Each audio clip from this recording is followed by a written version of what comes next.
আসসালামু আলাইকুম রহমতুল্লাহি ওয়া বারাকাতুহু। আশা করি প্রিয় শ্রোতারা আপনার আল্লাহর অসীম রহমতে ভালো আছেন। আমার ভাই, এই জীবন পেয়েছি, চলে যেতে হবে। আজকে আমাদের দেশে যেভাবে দাঙ্গা হাঙ্গামা লেগে আছে, যাই ঝামেলা, এগুলো কি আসলে কি সঠিক বা ভালো কিছু হচ্ছে কিনা? দেখুন, যেভাবে এই সমাজটাতে, এই দেশটাতে, বাংলাদেশে এভাবে বিশৃঙ্খলা ছড়িয়েছে, দেখুন এগুলো আমাদের নিজের ক্ষতি হচ্ছে।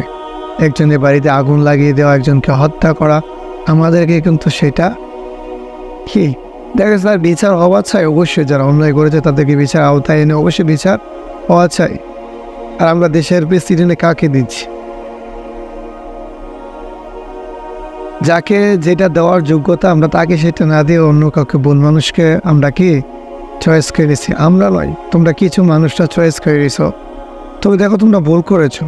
তোমরা যার হাতে সেই রাজত্ব তুলে দিয়েছ দেশের, ভুল করেছ।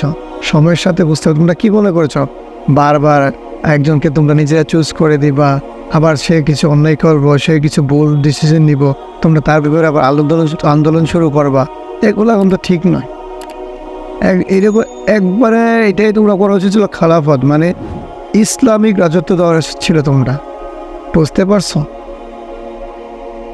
যেখানে যে দিনের শিক্ষা হবে, তোমরা নিঃস্বাধীনভাবে চলাফেরা করতে চাইলেও কি করতে পারবে না। তোমরা কীভাবে চলতে হবে, নিঃস্বাধীন কি নিঃস্বাধীন, এটা কখনো বলতে পারো না। নিঃস্বাধীন কখনো বলতে পারো না। যদি তুমি মুসলিম হয়ে থাকো, তুমি আল্লাহকে ভয় করে সর্বদাই চলতে হবে।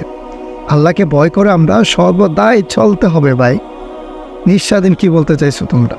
স্বাধীনতা কি জানো তোমরা?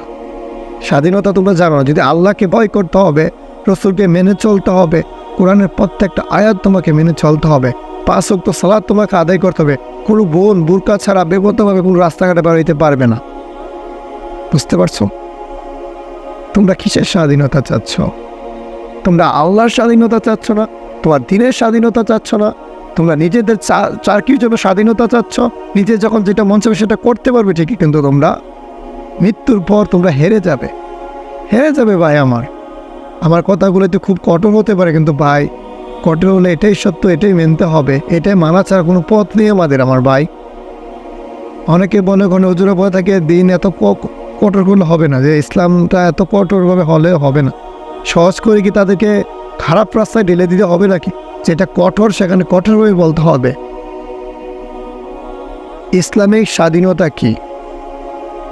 আমরা সালাত আদায় করবো, সত্য কথা বলবো, হারাম থেকে দূরে থাকবো। এক ভাইয়ের কোনো সমস্যা হলে যদি আমার সামর্থ্য থাকে তার সমাধান করা, আমি তাকে তার পাশে দাঁড়াবো। আমি তাকে মানে একজন ভাই হিসাবে সেটা করতেই পারি। বিনয় হতে হবে, তোমাকে সরল হতে হবে, সৎ হতে হবে, মানুষের পাশে দাঁড়াতে হবে। কাউকে দান করার মতো ক্ষমতা থাকলে তুমি দান করবে। বুঝতে পারছো? তুমি কিসের স্বাধীনতা খুঁজতেছো? স্বাধীনতা আমি চাকরি পাচ্ছি না কেন, আমি সে সরকারের কাছ থেকে এরকম পাওয়ার পাচ্ছি না কেন? না, আমরা ভুল রাস্তায় চলছি। আমরা দেশের প্রেসিডেন্ট বানিয়েছি, যাই হোক, তোমরা চয়েস করেছো, তোমরা বেছে নিয়েছো, সমস্যা নেই। তো মনে রাখবা, সময়ের সাথে বুঝতে পারবা তোমরা কি ভুল করেছো।